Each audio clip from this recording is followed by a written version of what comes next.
welcome to the Reclaimed Podcast. Woohoo!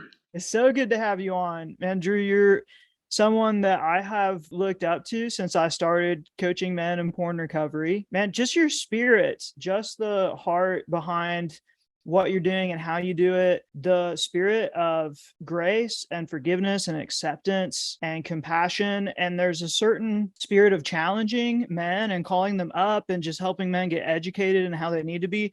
But it's also met with a very accepting, compassion and gentle spirit. And that's something that I've really admired about husband material. I've heard you talk about this quite a bit, but just there's a lot of religious shaming or sort of bullying that kind of goes on into trying to get men to overcome this problem. And a lot of times that's not helpful. It can make things worse. And so that's one reason why I look up to you and I wanted to have you on the show here as our first guest, because I totally stand with you in the spirit of what you're doing and how you do it. Thank you, Colton. I'm so honored to be Yeah. your first guest. That's pretty Yeah. cool. Yeah. It's really exciting, man. I'm honored that you're here.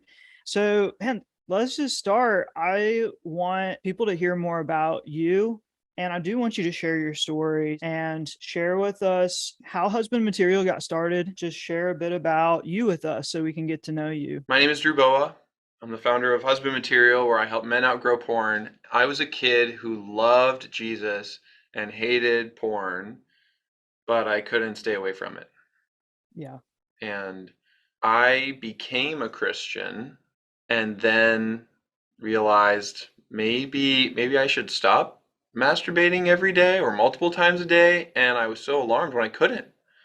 And I Yeah. thought, what is wrong with me? And I also was attracted to some very specific, weird things. I had a sexual fetish for braces and orthodontics, and I did not understand that. I never told anyone about that for 10 years. And I just thought maybe God created me this way, or maybe I'm just a freak. And I had a lot of self-hatred about that. And that was the specific type of porn that always appealed to me. And even after, with Jesus and with some small group support, I began to gain traction, and I began to get more freedom and overcoming temptation. And this was really exciting for me. In the background, those sexual fantasies were always lurking in the shadows, and they were always haunting me. And so I felt that even after a year of time without porn and even without masturbation, all it would take is just one perfect storm or one circumstance that could send me back to the beginning. And it did. And I relapsed, and I felt so frustrated and exhausted that even after all that progress, I Yeah. was still fighting a battle. And as long as you're fighting a battle, it has power over you. And it was around that time that I met Rebecca, and she is now my wife. And at the time, she didn't know. She didn't know about how present my struggle was. Because I'd had over a year of freedom, I was a success story at my college campus, and I was the guy people would point to and say, look, victory is possible and healing is available because Drew has experienced it. Meanwhile, I am actually feeling even worse than before because of this season of relapse. And I met Rebecca, and we started dating, and we were going through pre-engagement counseling when the counselors told us to open up about our secrets, to open up about what the other person needs to know if they're going to commit to you for life, which is a conversation that every couple needs to have before they get engaged, before they make that commitment. And so I remember sitting on Rebecca's couch, staring at the carpet. My stomach was tight. I couldn't look her in the eyes. I knew what I had to say, and I didn't want to say it. And eventually I told her, I'm not as free from porn as you might think. And there are certain sexual fantasies that I haven't told you about. And she responded to me with so much love and compassion and tenderness and gentleness that I couldn't help but be more motivated than ever to get to the root of all this and to get free, not only from the behavior, but to get free from the battle, so that she wouldn't have to worry about me, so that I could take wedding vows and know that I could keep them and be confident about it. So basically, I wanted to be husband material, and that's where the name husband material comes from. It comes from me feeling like I need to grow up sexually, emotionally, spiritually, to the point that porn is not a need for me anymore. So that porn is not always lurking in the shadows, and relapse could be right around the next corner. To have a feeling of security and confidence that, you know what, that's not who I am anymore. That's what I really wanted. And over a journey of the next few years, that took me back to childhood experiences that I had no idea were affecting me. That's really where my lasting freedom came from. That was 7 years ago. And since then, I've been free.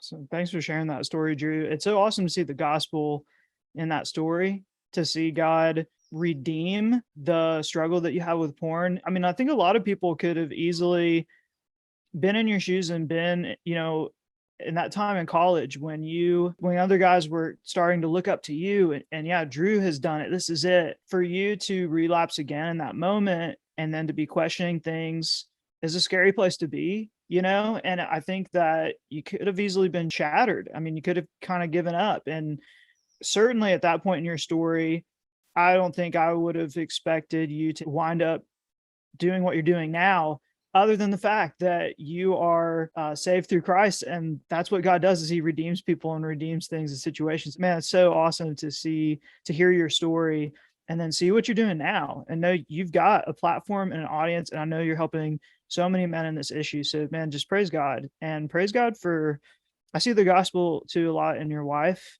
And when you share the part about sitting down with your wife and just being honest with her, I can remember that moment between me and my wife very well, when we were still dating before we got engaged. And me just, we were like sitting on the floor of her kitchen, like kind of backs against the wall, and just kind of, it's just a very real and vulnerable moment. And all the feelings were inside, like, man, if she decides to reject me, if she's disgusted of me when I share this, if she wants to leave or take a break or something, I might very well deserve that. Like, so she just responded with so much grace and love and acceptance. And that in and of itself is such a powerful force, because at that time, by the time I had started dating her, I had done a lot of work to deal with pornography in my life. So at that time, it wasn't, I wasn't looking at it every day, but still, kind of like what you were saying, it helped me go from fighting an exhausting battle and Yeah. doubting like whether someday this might be able to end, to like, no, I can do this, like this can happen. And so that's really powerful. But when I share this story, like a lot of men have wives who are very hurt. And by the way, my wife was still really hurt. Like, I don't think it would be fair to share the whole story, like, or just like talk about this without also talking about, like, yes, she loved and accepted me, but I could also see that pain like on her face and just feel it and just know that, like, man, this is having a real effect on her. And so it still wasn't easy. It's not like after that conversation, she was like, I love you, accept you, things will be great, you'll work it out. Like, yes, that was there, but it's like, we're still, this is real. Like, we still have to go on communicating about this. There's still some pain attached to this that, like, she's going to feel because of this. So anyways, I just want to say that because I know there's a lot of men too whose wives, maybe they don't have a great understanding or awareness of pornography and how men struggle with porn, or it just really hurts them deeply to the point where the relationship does kind of have to take a break and they're wounded, and men are really struggling in their marriages, because of that. And so, man, I just want to acknowledge that too. Yeah. It is no different than cheating. Virtual sexual activity and acting out with another person have the exact same effect on partners, girlfriends, wives. So this is serious. It's not like you can just Yeah. gloss over porn as a less intense or less damaging form of sexual behavior. And so I don't want to minimize that. And it Yeah. would have been perfectly appropriate for Rebecca to feel confused or angry or sad, and that all would be valid, and that Mm-hmm. might even be important. Mm-hmm. The difference is that because I was honest and vulnerable with her up Mm-hmm. front, that she didn't ever have to go through the deception Yeah. that makes it 10 times worse. So, as we're talking about freedom from porn and getting help to heal and become the men who we know we need to be, it's equally important to recognize that partners need help too. They need support too. They have their own healing journey that they need to go on. And it's not like our behavior is their fault. Rather, Yeah. in order for a couple to get closer as we're both healing, all the resources cannot just go to the person who is addicted. Yeah. So that's a Yeah. super important piece of all this. I agree. And I know, I think we talked before, Drew, that you really have a heart to expand your ministry even further into really focusing on helping men prepare for this aspect of their relationship and marriage. Am I right in saying that? That's a long-term dream. Um, Yeah. But that's good to have long-term dreams, man. And I think that says something about you too, you know? I mean, that's really awesome. Thanks. The Yeah. reality is, first, more men need to realize that marriage is not going to solve their sexual issues. Yes. Yes. Once we make that expectation normal and one that everybody shares, then I Yeah. think more people will be open to doing this work before it tears apart a Yeah. marriage. That's a really good point. So, for all you single guys out there, sorry, marriage is not going to make it easier. For all you married guys out there, my heart is with you because there are actually 3 healings that need to take place: yours, hers, and the couple's healing. So I'm really excited that Colton is doing this podcast and joining the ranks. Yeah, man. Thank you. Thank you. It's a big compliment. Awesome. So you shared your story with us a little bit about husband material and your perspective and where you're coming from. Heard a lot of wisdom in that, Drew. I know you're really experienced in dealing with this. So in the Reclaimed podcast, since we're towards the beginning more, we are exploring more of the root issues of the problem with porn and that men have with porn.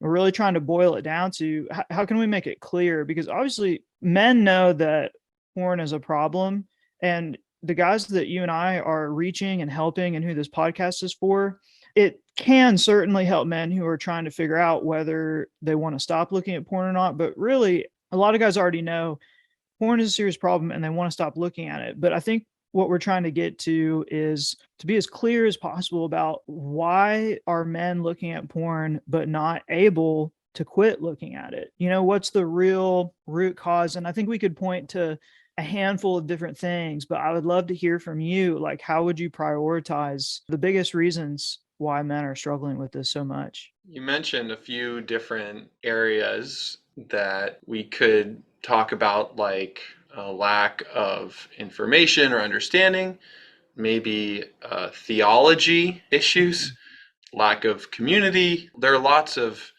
different parts of recovery. For me, what it all boils down to is attachment to porn. Not only a behavior or even what some would call an addiction, but an attachment. There's a part of me that is attached to porn. And as my friend Andrew Bauman says, quitting porn is not like learning to lose weight or give up chocolate. It's more like breaking up with a lover to whom you have been committed for most of your life, and actually who has been even more committed to you. Porn has always been there for you. Porn has helped you when no one else was there. Porn has listened to you. Porn has always given you exactly what you were looking for. And so there's an attachment, there's a bond, there's a relationship. It's Yeah. like a sexually abusive partner that we keep coming back to. And so, in order to heal and in order to release that attachment, that part of me needs love and healing and attention and affection and acceptance. That part of me needs to become so attached to God and to others and to myself that I can let go of that other attachment. I see. Another way of saying it is porn is a pacifier. You've got it with you. Yes. If you're watching the video, you can see I have this adult pacifier. Odds are you did not start using porn as an adult. This started when you were a little boy. This started when it was actually illegal to introduce you to porn. But $100 billion industry called the porn industry targeted you and exploited you from a young age.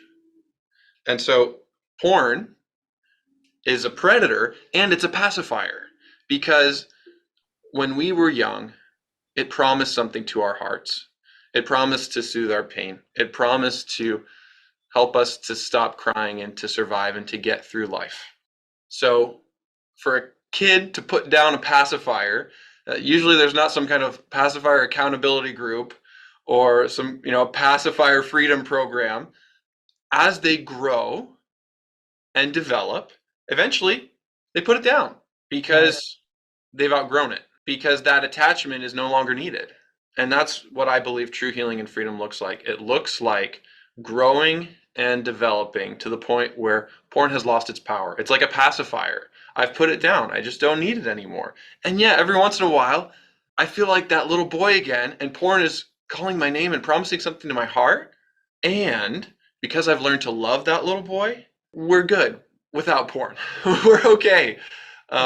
We can regulate without that old regulator, the pacifier. Another way of saying it is that porn is primarily a solution. Rather than a problem that we're trying to fix, it's the solution to the deeper problems. And when we can address and resolve those deeper problems, then porn loses its power. So when it comes to, all right, why can't we get free? What's holding me back? Underneath all unwanted sexual behavior that we experience as men, there is a little boy who is still here all these years later. There's a little boy who got stuck. And our job is to help him grow up. And we do that with God. We do that with our brothers. There's a sense in which I myself need to do that. I need to learn how to love myself, not in a selfish way, but in a healing way. And you asked me, what's my favorite quote? Well, my favorite quote is, heal the boy and the man will appear. That's what needs to happen. That's good.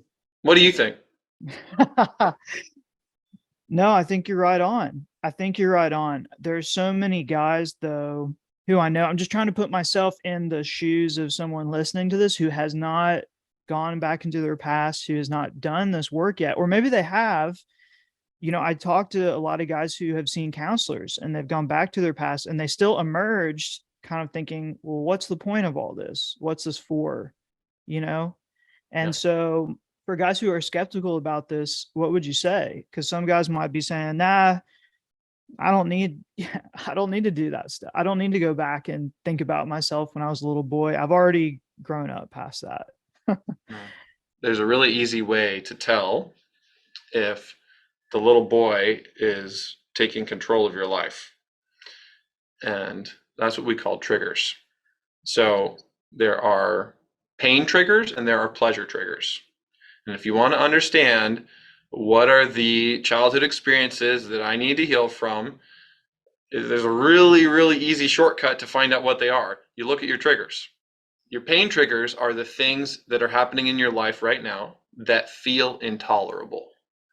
Maybe for a typical person, if you're planning lunch with a friend and they don't show up, that might be disappointing or frustrating. Well, for some of us, it's not just frustrating, it's devastating. It will completely darken the whole rest of the day. When you have a disproportionate reaction like that, and it's not just painful, but intolerable, you know that you're being triggered. You know that there's a part of me that's coming to the surface. A trigger is also like a time machine, as it takes us back in time to a moment when I felt like that was happening when I was younger. For example, I'm giving you this example from my life.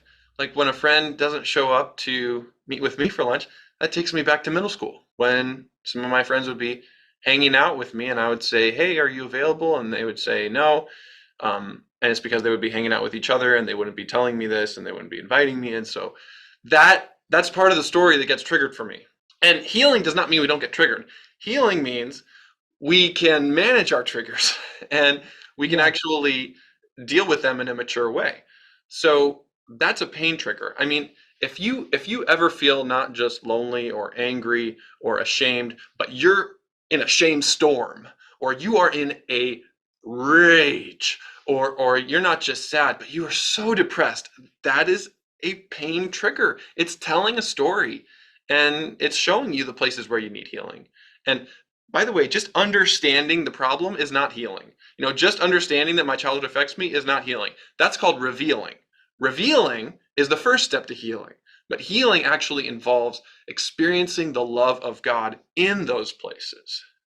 And when we get that, wow, what a difference it makes.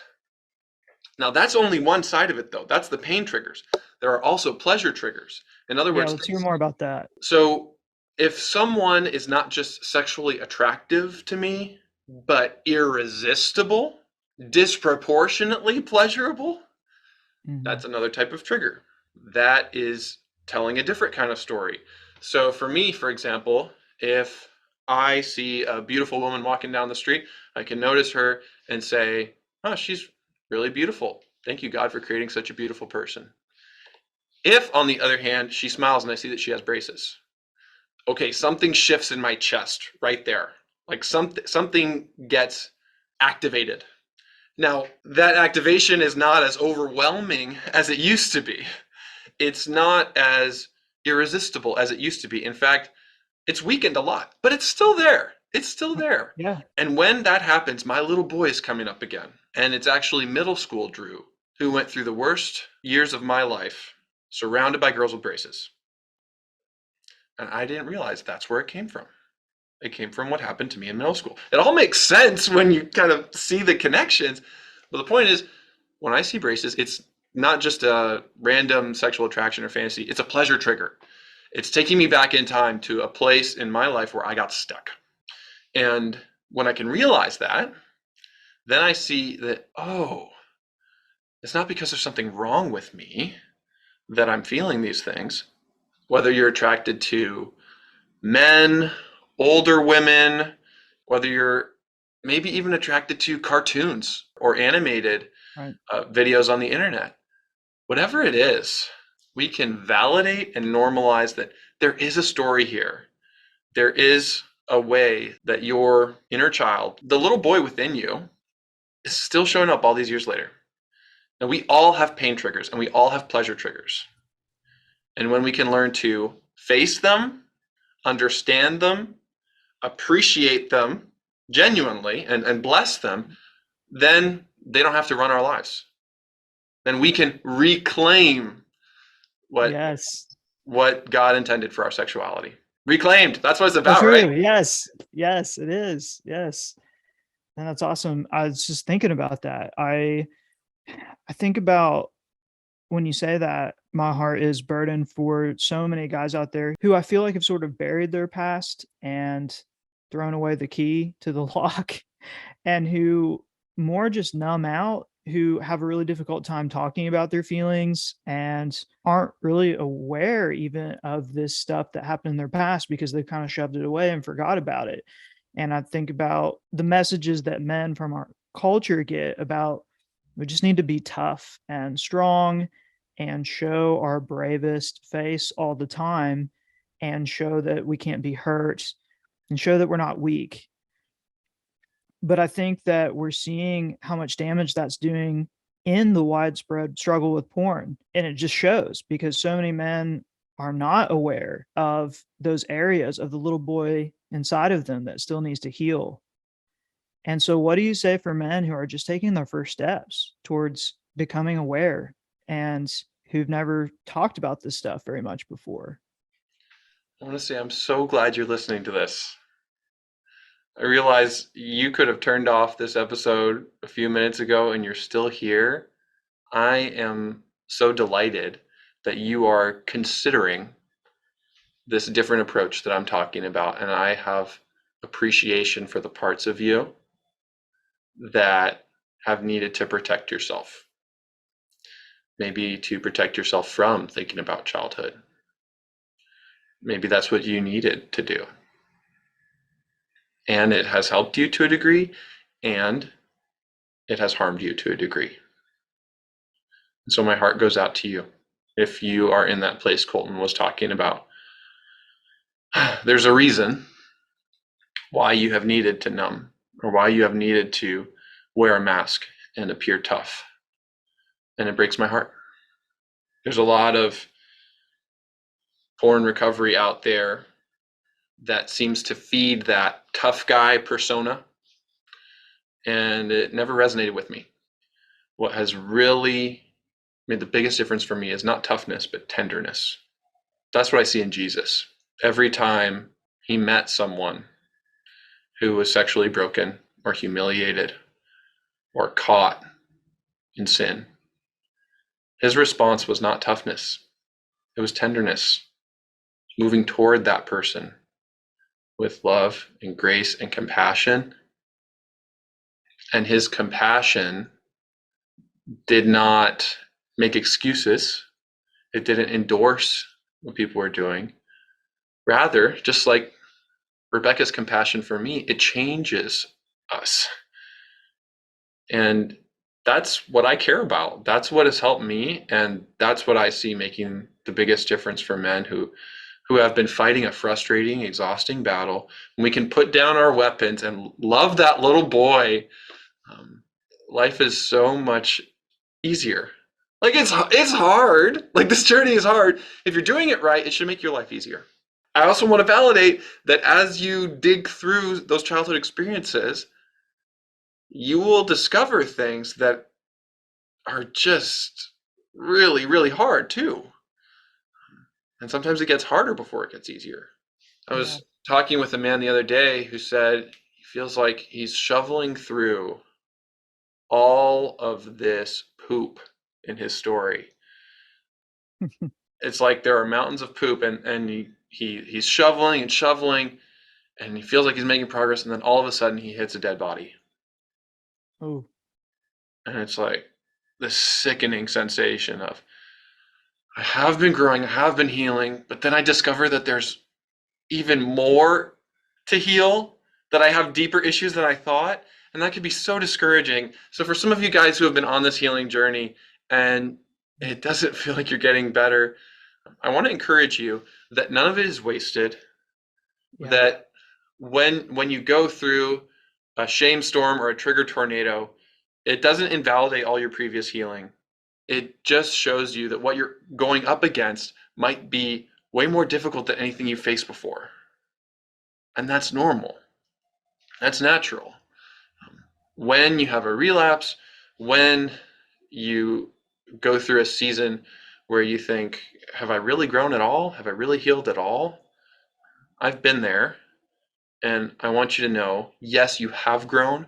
Yes, you have healed.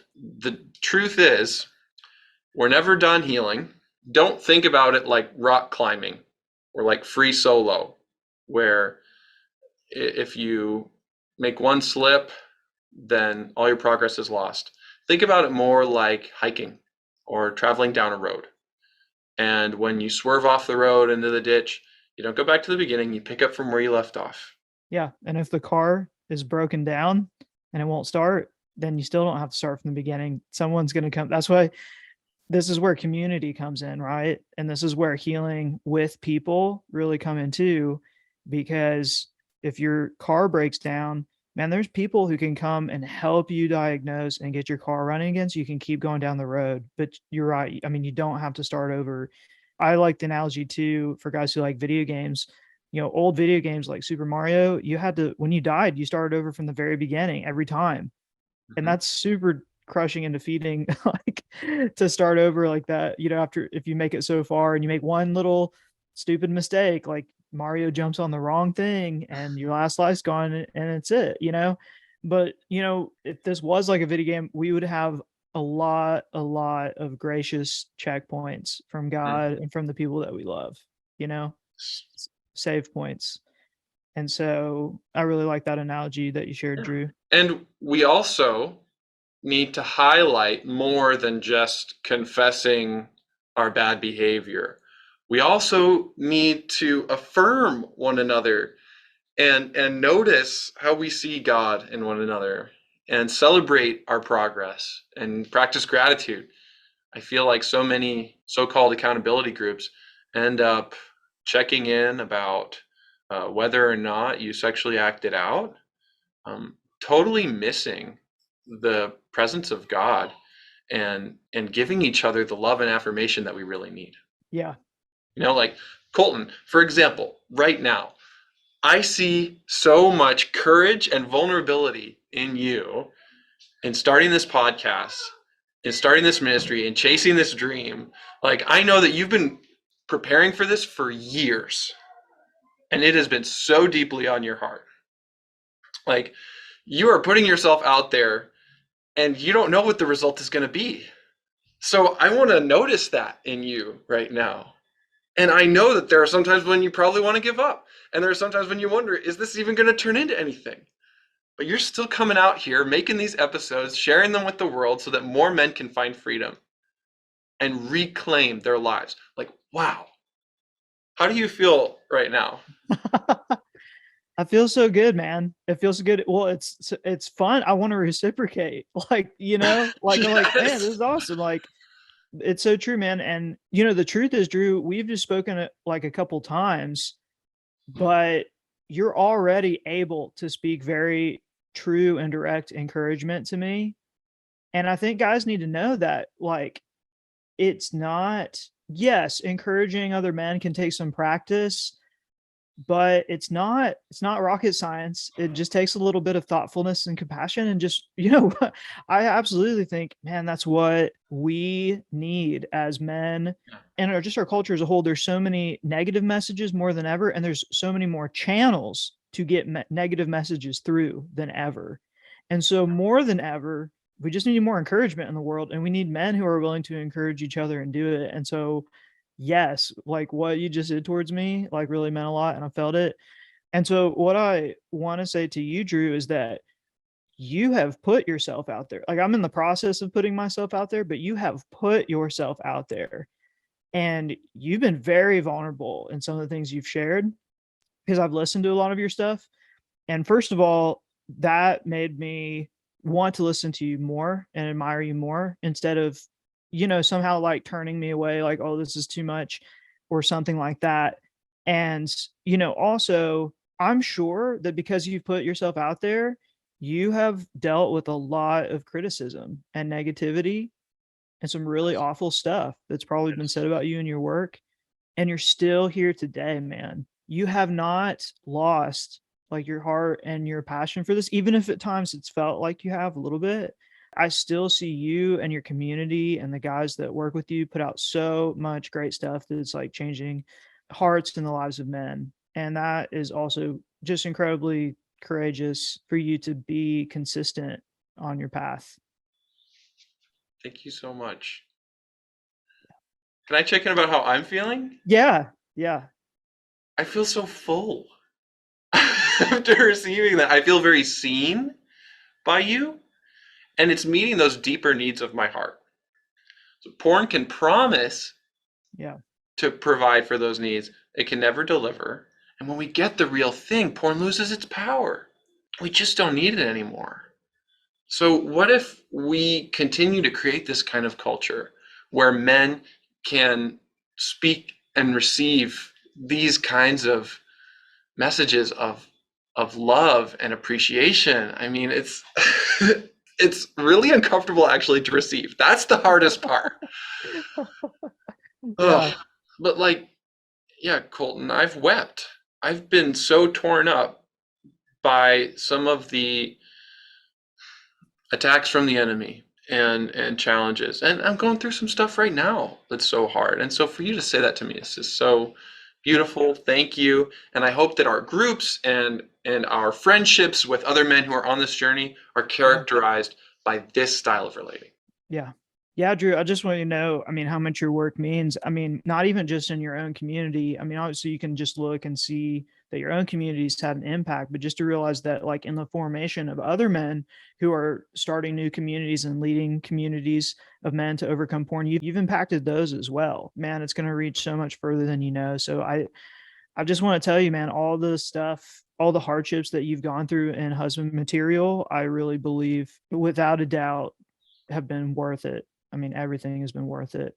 Just like, just like we were saying that everything that each and every man who's listening to this podcast who struggled with porn has gone through in their past, going back to it and facing it is worth it, and it's not wasted. Yeah. You know, I think sometimes we need to hear the same message for what we're doing, but I just yeah, man, I mean that. And one way that I would love to start to think about how we can wrap up this episode is to shift then to how are men being reclaimed and redeemed after they've struggled with porn and gone on this journey to recover. Like, how are men better for going on this journey and overcoming porn than they were, possibly even if they had never struggled with it? Mm, wow, that's a great question. I see men changing their brains, healing their hearts, and saving their relationships. So if your brain has been hijacked by porn, that's going to affect you at work. That's going to affect you at home. That's going to affect all your relationships.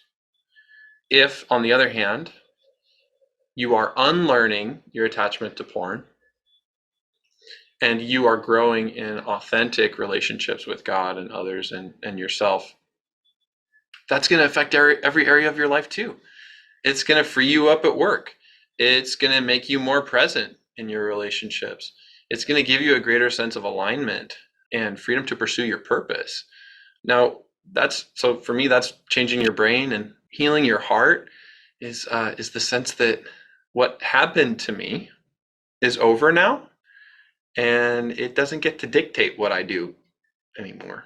We all have experiences that have formed us and deformed us. And when we can fully grieve those experiences, then we can outgrow the patterns like porn that we've developed to try to get through life. So healing your heart just feels really good. Yeah. It's instead of fighting a battle against your desires, you actually get to pursue those desires in healthy ways and then overflow to others. So one of my deepest desires that I've identified is that my parents were never vulnerable with me. I knew very little about their stories, and I knew nothing about their sexuality. So now that longing has been fulfilled in me through vulnerable relationships with other men.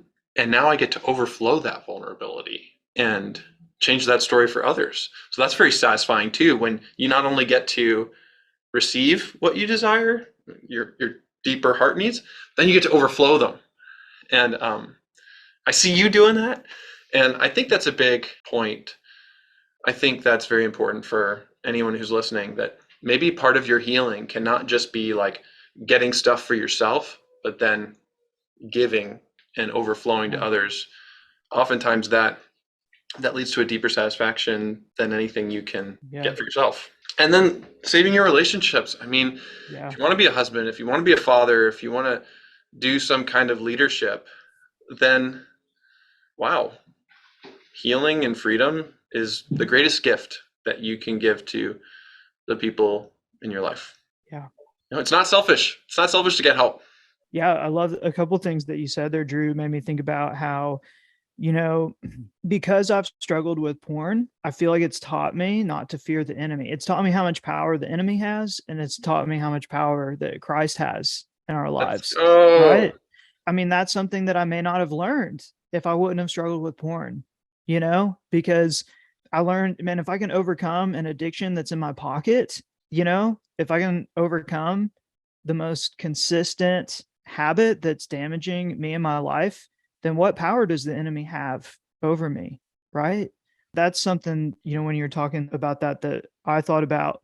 And then I thought about too, you're talking about your family and your wife and your relationships. And man, if you can mend relationships or you can find healing in relationships in the aftermath of struggling with porn or in the midst of struggling with porn and sharing that with someone, and you can work through that, man, like how much you're going to grow just in your ability to communicate and be open and vulnerable and transparent. I mean, several key areas of growth in any relationship can happen by working through this and coming out the other side, and just having the courage to stick with it, come out the other side. I just think that we're going to be so much more prepared to face more storms in life because they will come. If it's not porn, it's going to be something else, right? But if we take the time to overcome porn, how much better equipped are we going to be for the other things that come? So thank Amen. you. Yeah. More resilient.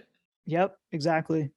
It definitely builds resilience. So Drew, you have provided so much value and wisdom on the podcast today. I just would like for you to share with our audience how they can find out more about you, where they could go to see your work and just get connected with Husband Material. Hey, you can go to husbandmaterial.com. And if you want to take my free mini course, you can find that at outgrowporn.com and go deeper into some of the topics we talked about today. Awesome. And then you always like to ask men what their favorite part about living porn free is. So I want to give you a chance to answer that question on someone else's podcast. Thank you. You're welcome. It might sound weird. It really might sound weird. Okay. My favorite thing is my own heart, access to my own heart. One of the core lies that I believed as a kid is that I don't care enough, that I don't love my parents because otherwise I would have obeyed them.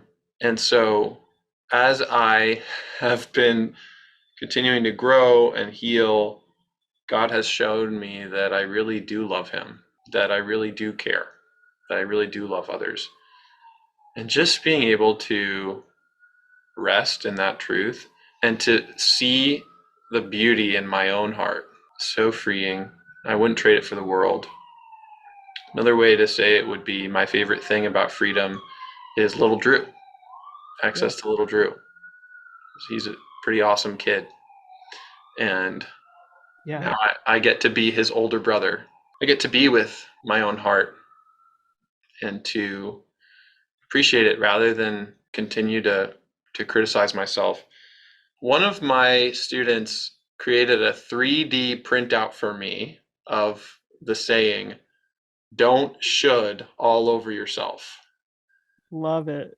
That is one of my favorite things about freedom from porn, is that instead of shoulding all over myself and shoulding all over my heart, I can just be. I mean, that voice of criticism and shame can be so loud sometimes. So when I've turned down the volume on porn and turned up the volume on God's love, it feels so good to not be shoulding all over myself all the time. I mean, whether you've had some freedom from porn or whether you're still in the thick of it, we should all over ourselves. Yeah. And other people too. So that's my favorite thing. Yeah, not weird at all. I love it. I would love to just have a whole nother hour and unpack a ton more. So might have you back sometime, Drew. Sounds really good. Had fun. Yeah, had a blast, man. Just enjoyed getting to know you and your heart more. Thank you for the encouragement that you gave me on this episode. That really did mean a lot. Really did. Connected. Let's go. And yeah, brother, just know that you got a whole nother community that's rooting for you, cheering for you, praying for you. So if there's one thing that I think we could take from this podcast, I think it's just that there is so much grace and forgiveness in our journeys.